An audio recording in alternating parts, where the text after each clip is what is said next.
फिर है section C, review and audit of internal control system.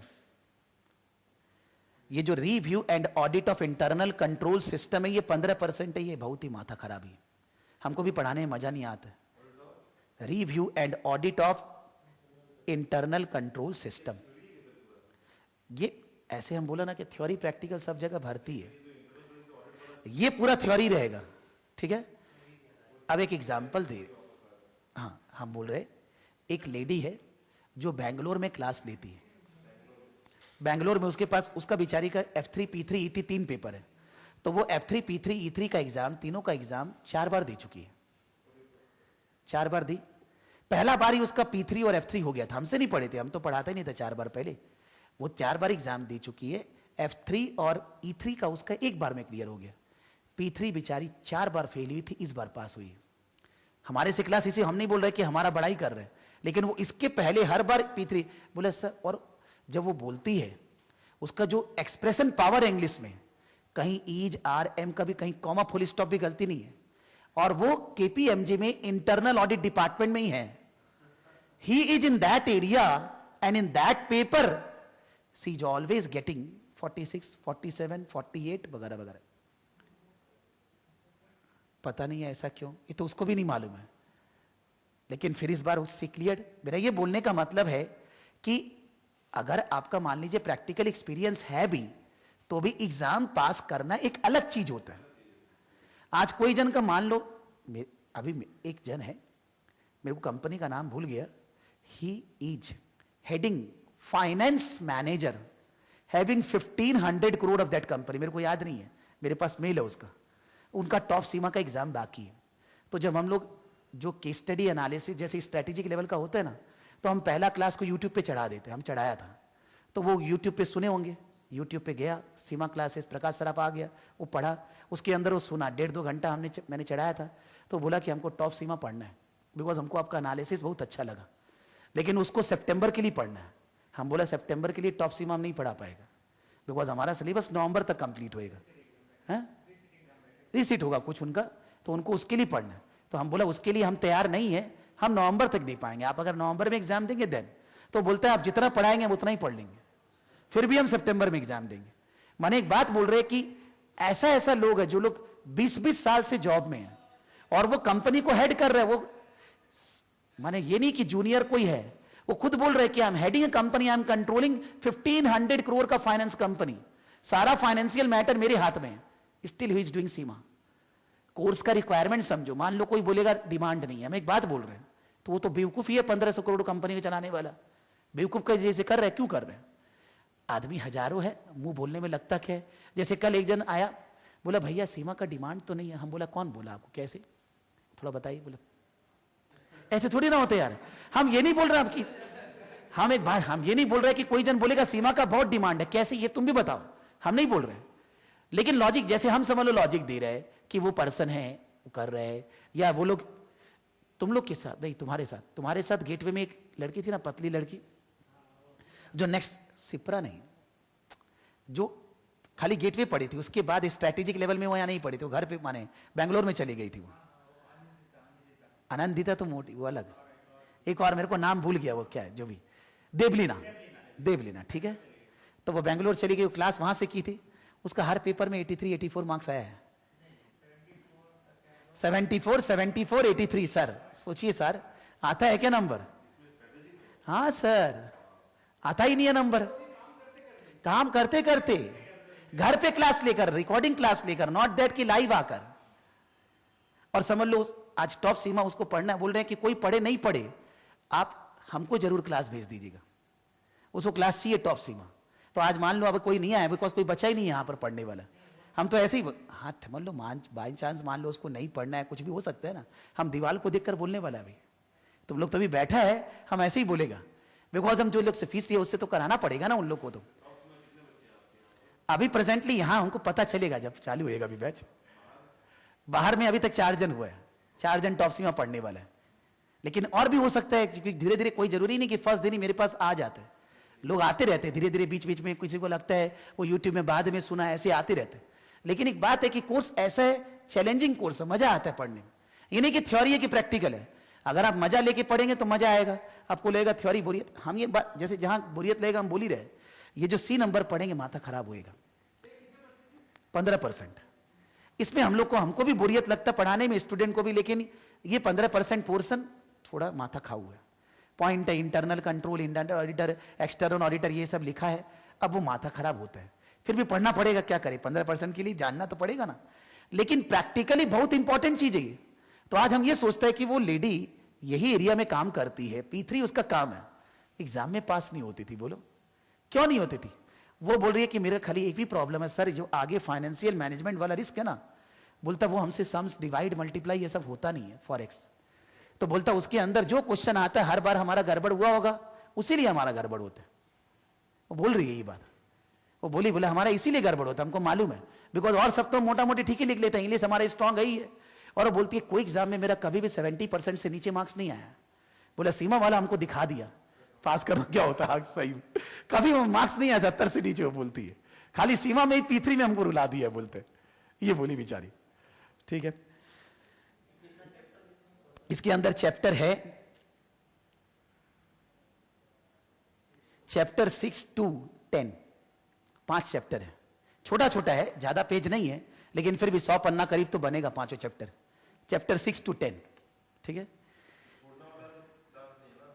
नहीं हम लोग सब पढ़ के जाएंगे, छोड़ने वाला हम बोलेगा आईटी वाला थोड़ा पोर्शन है, उसको दूसरा सब में है, आईटी सब में है, सब में। जहां हम लोग इन्वेस्टमेंट वहां भी एक चैप्टर आईटी का है, यहां भी एक दो चैप्टर आईटी का है, वहां भी है, सब जगह आईटी है। उसको हम बोले कैसे पढ़ना है, रुक जाओ।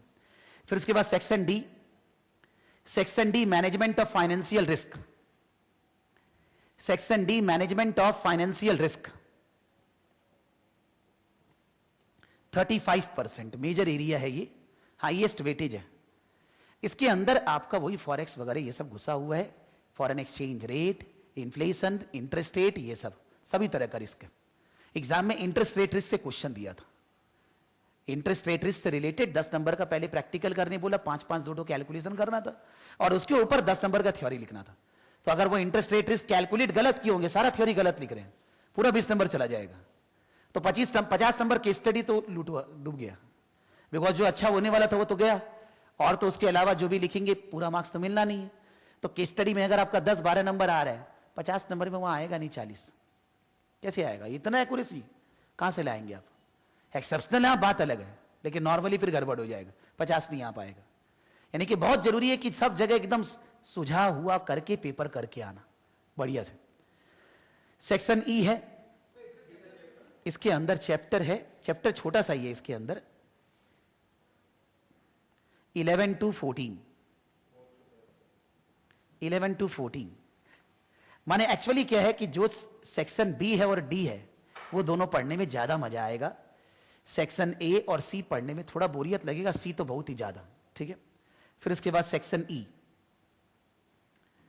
Risk and control in information system, ये आईटी आ गया, risk and control in information system, ये है 15%। इसमें है चैप्टर 15 to 17, लास्ट 3 टॉपिक है, 15 to 17 आईटी रिलेटेड है। तो हम क्या बोलते हैं कि ये इंफॉर्मेशन सिस्टम क्या फायदा है, नहीं है, कैसे डेवलप करना चाहिए वगैरह वगैरह। ठीक है, इसमें हम क्या बोलते हैं, नहीं इसका थोड़ा अलग कोर्स चीज है, इसका बहुत ही ज्यादा चार्ट है, तुम बात समझना, इसका अलग चीज है और ये थोड़ा अलग चीज है। लेकिन इसमें भी क्या है कि इसमें जैसे 1 by 1 अगर बुक को पढ़ने जाएंगे ना, वेस्टेज होता है टाइम। तो हम इसके लिए क्या बोलते हैं कि आप एक जनरल, माने हम तीनों को मिलाकर एक तरह से डिस्कस करते हैं, व्हाट इज आईटी, बिकॉज है तो तीनों जगह ही ना, कि इंफॉर्मेशन सिस्टम क्या होता है, कैसे गैदर करते हैं, कैसे इंफॉर्मेशन सिस्टम से अलग अलग डिपार्टमेंट को फायदा होता है, वो हम लोग एक राइटअप बना लेते हैं और वो सब जगह पढ़ते हैं, अलग अलग जगह पढ़ते नहीं है। उससे बढ़िया हम लोग पेपर्स में ज्यादा बिलीव करते हैं कि पेपर्स में जो आईटी का क्वेश्चन आया बना के उसके बेसिस पे लिखेंगे वो ज्यादा बेटर है।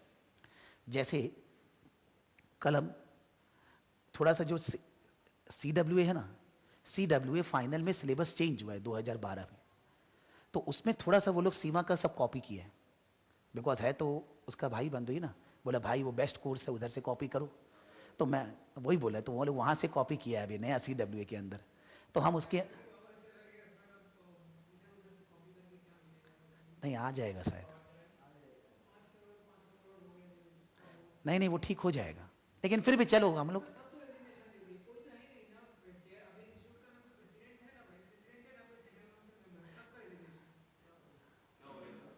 नहीं वो लोग वो जो माने,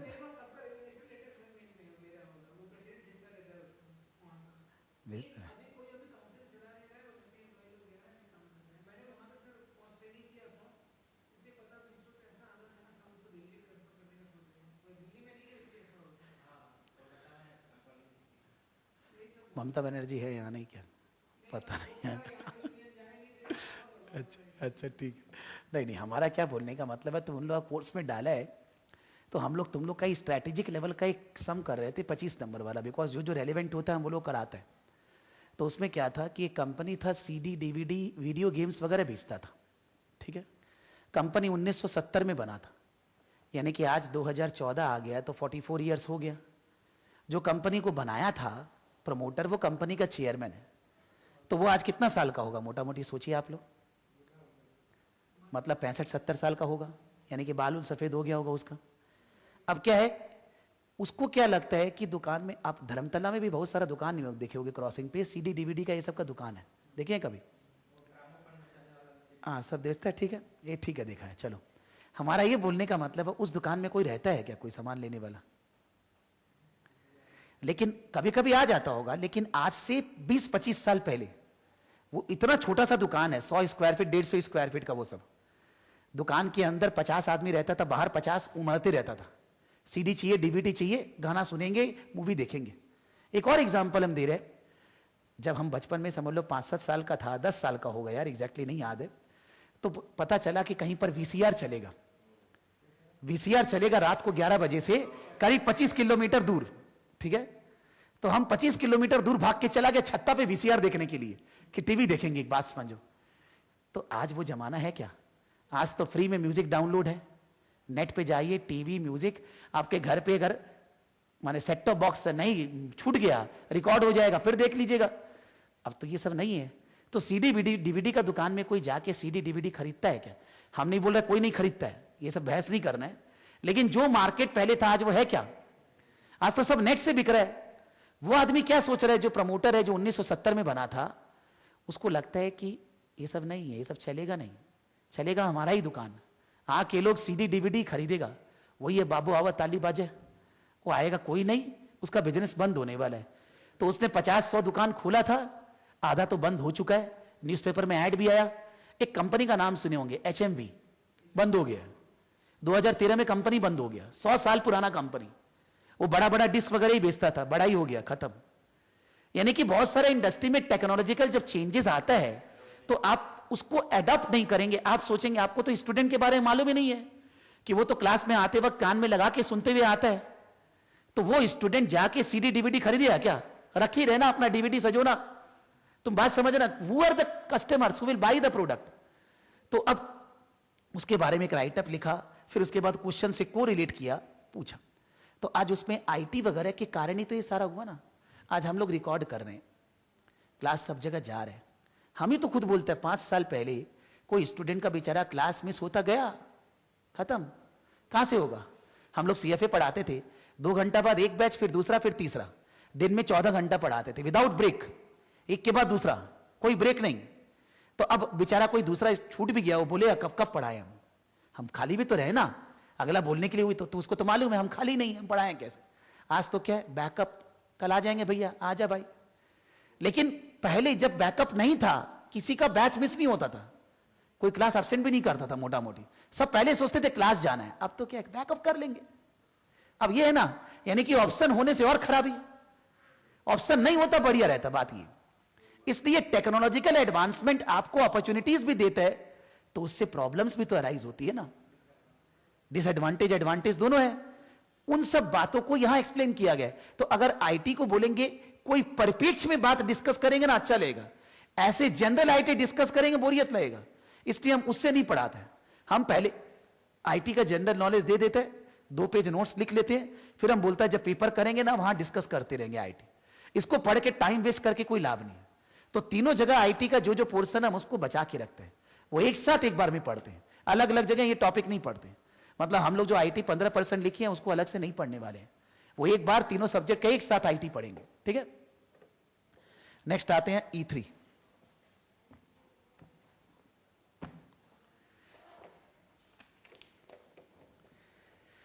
E3 के अंदर 4 पोर्शन है। Total syllabus is divided into 4 parts.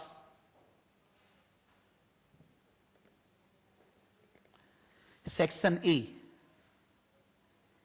Interacting with the competitive environment. Interacting with the competitive environment,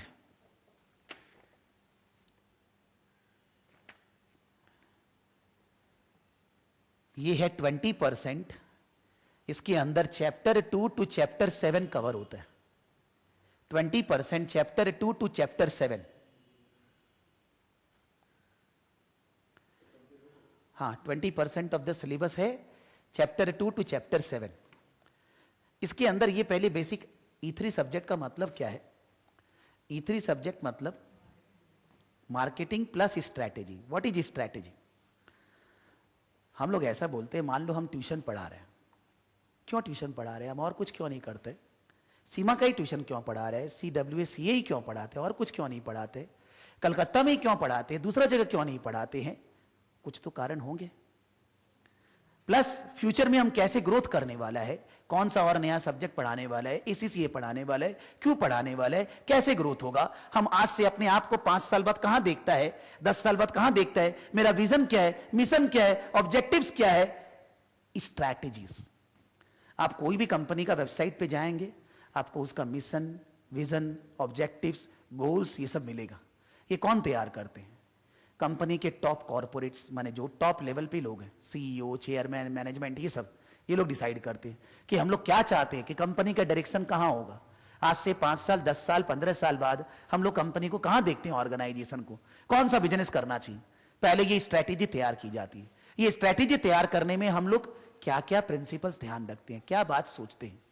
because कोई भी आपका स्ट्रैटेजी है, मिशन है, विजन है, वो विजन केवल शेयर होल्डर के लिए नहीं होता है कि शेयर होल्डर को कमा के देना है। हमारे कंपनी में केवल शेयर होल्डर ओनर नहीं है, हमारा स्टाफ है, उसको भी मेरा कमाई से मतलब है। स्टूडेंट है, उनको भी मतलब है। Staff, student, suppliers, general public, बगल में बिल्डिंग वाला, सब कोई को मतलब है प्रकाश जी क्या कर रहे हैं। बगल का बिल्डिंग वाला, नेचर, जनरली कम्युनिटी से कोई मतलब है। Because whatever you are doing, you are affecting everybody. तो आपको उन सबको सोचकर अपना बिजनेस को आगे ले जाना है। कोई भी आदमी अगर बिजनेस करता है, चाहे वो कॉर्पोरेट हो, पार्टनरशिप हो, कोई भी हो, वो केवल अपने लिए या अपने ओनर्स के लिए बिजनेस नहीं कर रहे हैं। उसका बिजनेस सारे सोसाइटी के लिए, सभी लोगों के लिए। तो हम लोग किस तरह से अपने मिशन, स्ट्रैटेजीज वगैरह बनाएं जिससे हम लोग सभी लोगों को फुलफिल कर पाएं, जिसके अंदर कॉर्पोरेट, सोशल रिस्पॉन्सिबिलिटी, एथिक्स वगैरह सभी आते हैं। जैसे एथिक्स थोड़ा बहुत P3 में भी है, लेकिन यहां डिटेल में एथिक्स कवर्ड। कि आज मान लो हमको कोई कॉन्ट्रैक्ट, माने गवर्नमेंट का काम करते हैं, हम गवर्नमेंट ऑर्डर पूरा करते हैं, गवर्नमेंट में घूस वूस खिला के हमको काम मिल जाएगा। तो क्या मेरे को गवर्नमेंट को घूस वगैरह खिला के काम लेना चाहिए क्या? अनएथिकल हो गया। तो लेना चाहिए कि नहीं? सारे ले रहे होगे तो लेना पड़ेगा। तो फिर हम in that case I will disclose to the concerned persons कि मैंने ऐसा काम किया है। मारेगा वो भी, ठीक है। लेकिन अगर मान लीजिए आपने नहीं बताया और बाद में ये पब्लिक को पता चला, तब क्या करेगा आपका पूजा है? तब क्या करेगा? कोई काम, मान लो कोई जगह कोई बिल्डिंग गिर गया और 10 आदमी लोग मर गया, तो पहले तो आपने सीमेंट उसमें खराब लगा ली, उसके बाद बिल्डिंग गिर गया, तो अब पब्लिक क्या करेगा? आपकी पूजा करेगी। यानी कि खराब चीज का परिणाम खराब ही होता है, ठीक है। अगर इस बात को हम लोग समझ जाएं, तो अगर कोई जन माने या न माने, सीमा इंस्टीट्यूट के हम मेंबर बनेंगे, हमें उसका एथिकल प्रिंसिपल फॉलो करना है, हमें उनकी बात माननी है। और हम जब काम करेंगे, हम भी एथिकल ग्राउंड पे काम करेंगे। मान लीजिए हमको ऑर्गेनाइजेशन में बॉस बोला तुम ऐसा करो जो कि अनएथिकल है, हमको वो काम नहीं करना है। ये इंस्टीट्यूट का मानना है कि आपको नहीं करना है। दे देंगे, इंस्टीट्यूट ऐसा बोला, दे देंगे। हाँ, रिजाइन दे दीजिए, क्या है? अरे उससे पता नहीं है, वो पता नहीं है. You should be behaving ethically. That doesn't mean that if you are not getting this, you will not do this. That is not the case. यानी कि ये सारी बातों को एक्सप्लेन किया गया. मिशन विजन क्या होता है, कैसे बनाते हैं, कैसे स्ट्रेटेजी तैयार की जाती है, आपके पास अलग अलग ऑप्शन है, forward integration, backward integration, diversion, क्या करना चाहिए, क्या क्या स्ट्रेटेजी फॉलो, आपका लॉन्ग टर्म ऑब्जेक्टिव कैसे पूरा होगा. अच्छा सब्जेक्ट है. कहीं कहीं पर कोई 5-7% बोरियत लगता है, लेकिन पूरा चीज इंटरेस्टिंग है, मजा आता है. और ये सारा ये जो E3 पढ़ते हैं ना, ये बेसिकली कोई CS CW ये सब कोर्स में नहीं जनरली. ये केवल MBA कोर्सेस में ही होता है कि अगर आप MBA कर रहे हैं तो आपको उसमें ये सब पढ़ाया जाता है.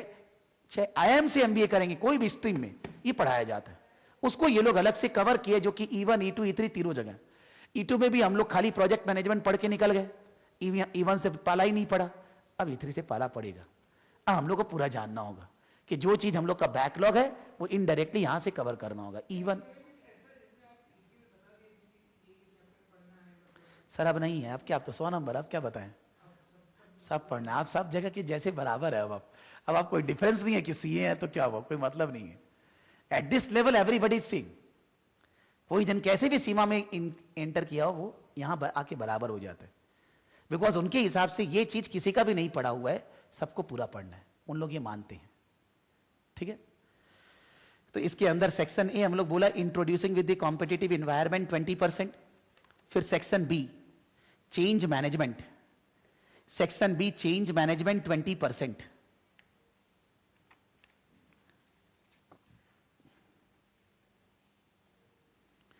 चेंज मैनेजमेंट का मतलब एक सिंपल परिभाषा बोल रहे, परिवर्तन.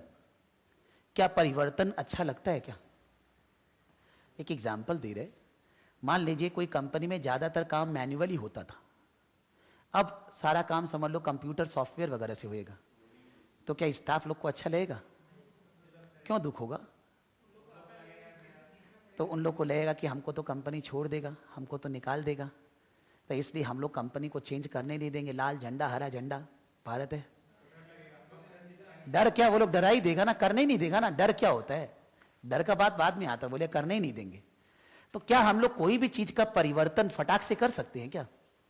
सिस्टम होता है ना, सबको साथ में लेकर चलना होगा. उनको बोलेंगे भाई आप लोग को ट्रेनिंग देंगे, आप ही को रखेंगे, छोड़ेंगे नहीं, आपको अच्छा से सिखा के हम चेंज करेंगे, ग्रेजुअल सिस्टम में करेंगे, आपको भी फायदा होगा, कंपनी का इनकम बढ़ेगा, कस्टमर जल्दी आएंगे, आपको रेम्युनरेशन ज्यादा मिलेगा. ऐसा होगा कि नहीं? चेंज करने के लिए, परिवर्तन लाने के लिए तो लड़ना पड़ता है ना. शाहरुख खान का मोहब्बत है, एक जन परिवर्तन नहीं चाहते, एक जन करेगा. तो परिवर्तन लाने के लिए तकलीफ तो हुआ ना. 3 घंटा मूवी जब चला तब तो खत्म हुआ परिवर्तन. वही बात है कि परिवर्तन कैसे लाया जाएगा समझाने बोल रहे. It's interesting. लेकिन जो इतना समझ लो, कोई जन बोला ऐसे परिवर्तन लाना चाहिए, ये सब स्टेप है. कोई दूसरा इकोनॉमिस्ट बोला ऐसे, कोई बोला ऐसे. अरे यार कैसे यार, हम अपना सोच रहे थे वैसे. ठीक है, तो थोड़ा सा माथा चटेगा जब अलग अलग इकोनॉमिक्स का बात पढ़ेंगे ना, कि ये स्टेप बोला है, ऐसा ऐसा इंग्लिश लिखता माथा खराब होता है. अपने अपना एक व्यू बना लेंगे भाई कि परिवर्तन के लिए हमको क्या लिखना है, उससे अपने काम चलाएंगे.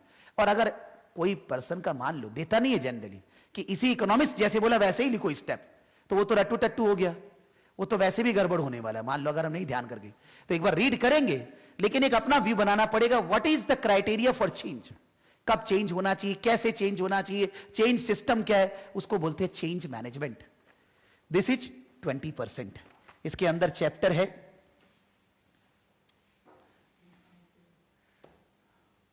Chapter 15 and 16. Chapter 15 and 16. फिर है section C evaluation of strategic options. Section C evaluation of strategic options 30%. ये बहुत ही इंटरेस्टिंग एरिया है, जो हम लोग कभी हम बात भी किया था, वहां पर भी मल्टीपल चॉइस आता था. प्रोडक्ट डिफरेंशिएशन, मार्केट पेनिट्रेशन, 4 अलग अलग एरिया था.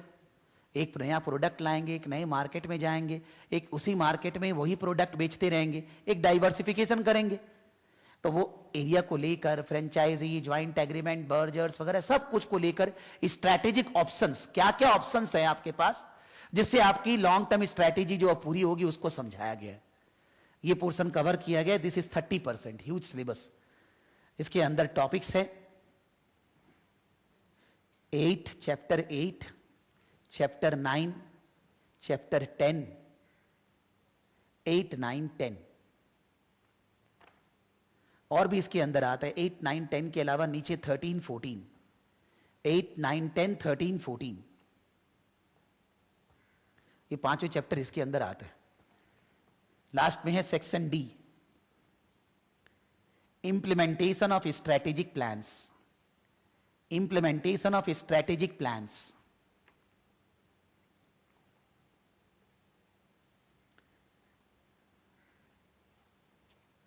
ये है 30%।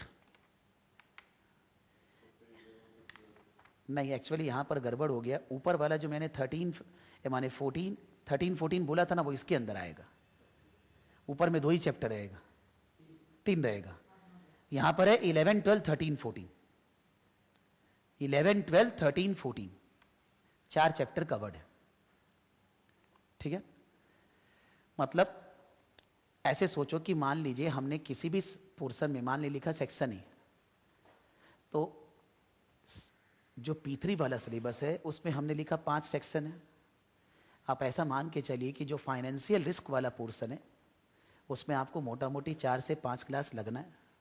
उसके अलावा जो जो है मैक्सिमम 2-2 क्लास करके, तो मान लीजिए 8, 5, 13 क्लास। फिर अगर आते हैं F3 में, F3 में जो शुरू में सेक्शन ए मैंने बोला, उसमें हम लोग को 1.5 क्लास करीब लगता है। वो हम लोग सबसे लास्ट में पढ़ते हैं, क्योंकि सब पढ़ने के बाद ना फटाक से हो जाता है ऐसे फुरो के मजा से। रेशियो वाला सेक्शन ए 1.5 क्लास करीब लगता है हम लोग को। फिर उसके बाद आता है सेक्शन बी, जो कि हम लोग सबसे पहले पढ़ते हैं, बिकॉज उसके बदले सेक्शन सी समझाया नहीं जा सकते। कॉस्ट ऑफ कैपिटल वगैरह से टानामुनी करना पड़ेगा ना, तो पहले सेक्शन बी करना पड़ता है। सेक्शन बी करने में मोटा मोटी हम लोग को 3 क्लास करीब लगता है। ठीक है, फिर उसके बाद आगे आते हैं लास्ट वाला, उसी में हम लोग को 6 क्लास करीब लगता है, इन्वेस्टमेंट अप्रेजल वाला। ठीक है, मतलब मान लीजिए 10-11 क्लास उसमें लग गया टोटल इसमें। फिर हम लोग आगे आते हैं E3 के अंदर। E3 में हमने 4 सेक्शन लिखा है। उसमें पहला सेक्शन है स्ट्रैटेजी वगैरह ये सब जो बनाना, इस पे हम लोग शुरू से ही चालू करते हैं। तो वो स्ट्रैटेजी वगैरह बनाने वाला कंपटीटर एनालिसिस वगैरह, इट विल टेक 2 से 2.5 क्लास, 2.5-3 क्लास करीब, 3 क्लास पकड़ लो, 3 क्लास। फिर उसके बाद सेक्शन बी हमने क्या लिखा है, चेंज मैनेजमेंट। ये हम सबसे लास्ट में पढ़ाते हैं, पढ़ते सबसे लास्ट में है, बीच में भी, लेकिन हम लोग लास्ट में पढ़ते हैं। सब पढ़ने से फीलिंग ज्यादा आता है उसमें, तो उसको हम 1 क्लास में कवर कर देते हैं, 1-1.5 क्लास में सेक्शन बी। फिर उसके बाद आते हैं सेक्शन सी, उसके इसमें थोड़ा ज्यादा क्लास लगता है, 4 क्लास करीब लग जाता है। सेक्शन बी ऑप्शंस बहुत सारे हैं ना, अलग अलग एरिया डील करना पड़ता है। और लास्ट वाला क्या है, सेक्शन डी, इंप्लीमेंटेशन भी अच्छा एरिया है, 3 क्लास करीब लग जाता है। लीन मैनेजमेंट वगैरह बहुत सारा चीज है। कितना हो गया, 11-12 क्लास हो गया। आप एवरेज में पकड़ के रखो, सब में 12-12 क्लास करीब लगना है, कोई 1 क्लास इधर उधर बात अलग है। तो 36 क्लास, मतलब वीकली, हर वीक में 1-1 क्लास करेंगे ना। और जब भी होगा तो 2-2 घंटा करके 8 घंटा पढ़ रहे हैं हम लोग। संडे 8 4 घंटा और 2-2 4 घंटा, तो हम मान रहे हैं कि समझ लो 1-1 क्लास 2-2 घंटा का अगर हुआ तो 6 घंटा हुआ। तो कोई भी दिन एक चीज जो एक्स्ट्रा पढ़ेंगे उसी में कम समय लगते जाएगा। तो हम मोटा मोटी सिमटा देगा कि 12 क्लास में सब हो जाए, 12 सप्ताह में। 12 सप्ताह मतलब 3 महीना। मतलब टारगेट रहता है कि अपने अभी चालू कर रहे 20 तारीख को, तो 20 अक्टूबर तक खत्म हो जाए, 3 महीना गिनती करके। 20 अगस्त, सितंबर, अक्टूबर, निकल चुका डेट। 19, 20, 21, हम तो यही देखा था 19, 20, 21। अच्छा छोड़ो ना, एक दिन का कोई बात नहीं यार, जो भी हो निकल गया डेट। हम थोड़ी ना हो तो फिक्स कर दिया वो लोग। हाँ हाँ, अगर तुम डेली 1.5 घंटा पढ़ोगे, एग्जाम के दिन भी 1.5 घंटा ही पढ़ना है। सच्ची बोल रहा है, मजाक नहीं कर रहा। लेकिन तुम मेरा शब्द समझना, अगर तुम डेली 1.5 घंटा पढ़ोगे तो, और फिर कितना पढ़ना अगर नहीं पढ़ोगे वो हम नहीं बोल सकते। आप खाली डेली 1.5 घंटा पढ़िए। आपको नहीं पढ़ना है, आप एग्जाम के दिन मजा करके मूवी देख के जाइएगा, कोई बात नहीं। बिकॉज वैसे पागल गधा कटनी करके कुछ होने वाला भी नहीं, ऐसे कोई पास नहीं होने वाला है। अपना माइंड ब्रेन डेवलप करके पढ़ना है। क्लास में आते हैं अच्छे से सुनना है, समझना है। अपना शॉर्ट नोट्स जैसे हम बनाएगा आप भी बनाएंगे शॉर्ट नोट्स, कुछ लिखेंगे, मार्क करेंगे। और जब पेपर्स वगैरह करेंगे एकदम ध्यान से। पेपर में एक बात ध्यान रखना, जब पेपर करेंगे ये बेचारा ये लोग बोलता है, लेकिन स्टूडेंट कभी नहीं समझता ये बात। वो लोग जब पेपर का आंसर देता है, बहुत सारा पेपर में, सब में नहीं लिखता है वो लोग।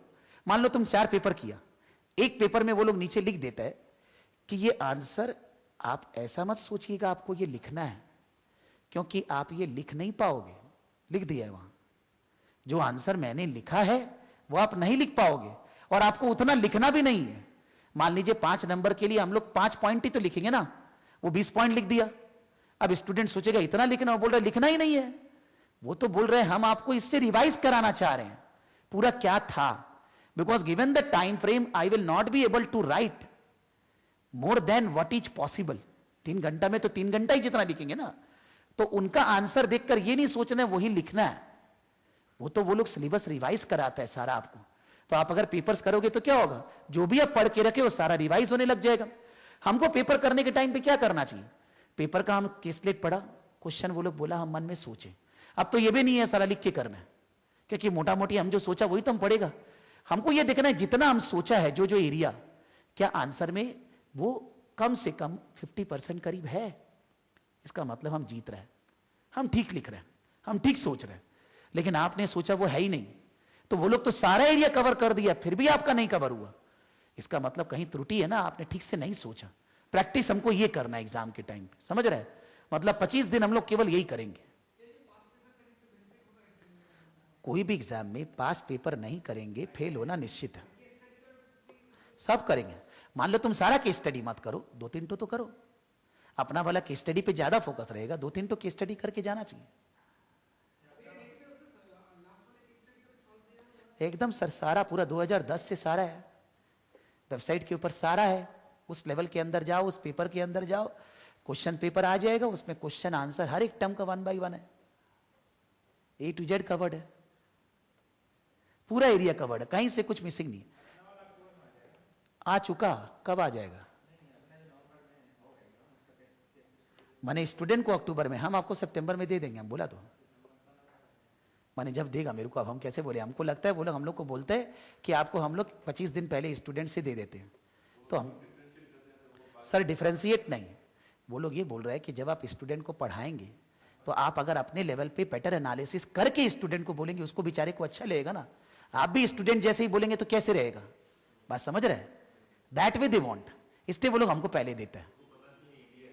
नहीं ये ऐसे लिखता है कि you can not give to your students and all that, उतना कौन मानता है यार एट?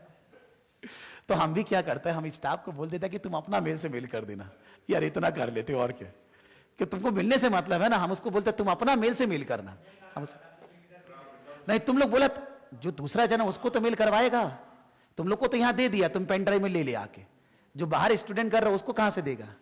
तो उसको हम उसका खुद का मेल से करवाया, आशीष का मेल से, क्यों अपना मेल खोल, उसमें से तुम उसको लोग को देना। क्या करे भाई, क्या करना पड़ता है कुछ ना कुछ तो। उतना ठीक है, तुम उतना आप चेक करेंगे यार, कहीं ना कहीं तो चोरी पकड़ा ही जाता है, वो तो है ही। ये दिख रहा है ज्यादा सीए बन रहा है, उतना नहीं कर सकते, लेकिन डायरेक्ट तो नहीं दिखेगा ना, हम दिया। आशीष कौन है, कोई स्टूडेंट तो इनरोल है नहीं सीमा इंस्टीट्यूट में, अब उसके पास कहां से है?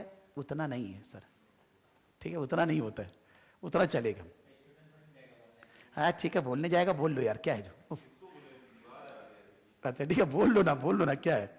हमारा ये बोलने का मतलब है। तो हम लोग एक बार एक सोचते हैं कि वेडनेसडे से चालू करेंगे, और आगे भी नहीं पढ़ रहे हैं। वेडनेसडे सुबह F3, फिर उसके बाद फ्राइडे P3, फिर जब संडे ऐसे ही रखेंगे, यही लिख लो, वेडनेसडे F3, फ्राइडे P3 और संडे E3 के साथ कोई भी जो बात कर लेंगे पहले से, हम बोल चुका होएगा।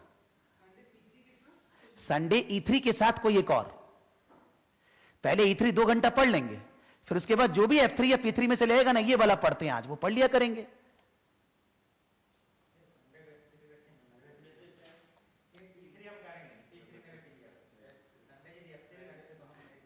अच्छा ठीक है, एक बार भाई इनका बात मान लेते हैं, ये बोल रहे हैं कि संडे F3 रखी, लेकिन अगर कभी कोई दिन हम लोग 2 बार F3 पढ़ा तो नहीं, जैसे मतलब हम बोल रहे हैं कि हम लोग 2-2 घंटा करके एक एक सब्जेक्ट पढ़ना चाहते हैं, तो 2-2 घंटा करके अगर हम एक एक सब्जेक्ट पढ़ेगा, और अगर हम लोग F3 केवल संडे को पढ़ेंगे, तो तुम ऐसा बोलना चाह रहे 4 घंटा उस दिन फिर F3 पढ़ लीजिए, ऐसा?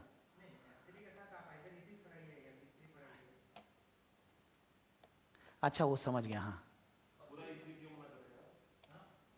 नहीं नहीं, ये बोल रहे हैं कि हमारा F3 का एग्जाम क्लियर नहीं हुआ ना, तो बोलते हमको संडे आने में सुविधा होएगा। अपने वो क्या टेंशन है यार, ठीक है अपने वैसे कर लेंगे। तो आप ऐसा कर लीजिए, बुधवार को P3, नहीं तो बुधवार को E3 रखो, सॉरी E3 क्यों बोल रहे बुधवार को, नहीं तो हम क्या है ना, शुक्रवार को मेरे को E2 भी पढ़ाना है, शुक्रवार को E1 पढ़ाना है, वही E3 थोड़ा मजा नहीं आएगा, इसलिए अपने इंटरेस्ट के लिए हम बोल रहे कि बुधवार को E3, फ्राइडे को P3 नहीं P3, और संडे को F3 के साथ कोई एक जो हम लोग को जरूरत होगा, ठीक है चलेगा, ठीक है मान लीजिए सर आपका, हम बोल देगा कि ये वाला किताब लेके आ रहे हैं हम लोग, इसके साथ ये वाला पढ़ेंगे, ठीक है। हाँ संडे F3 रहेगा ही, ठीक है चलिए। हम कोशिश नहीं, कामयाबी ले लेंगे हम, लेकिन फिर भी हम कंफर्म रहने से वो कर देगा। नहीं ये लोग 8 बजे बोल रहे हैं, हाँ F3 पहले पढ़ाएंगे, फिर उसके बाद जो भी पढ़ाना होगा पढ़ा देंगे, ठीक है। हम वेडनेसडे को कंफर्म कर देगा 8 बजे के लिए, अभी एक बार नहीं बात की संडे कितना बजे, ठीक है। वेडनेसडे सुबह मिलते हैं, 6:45 तक पधार जाना है, ठीक है। हाँ सर आइए ना।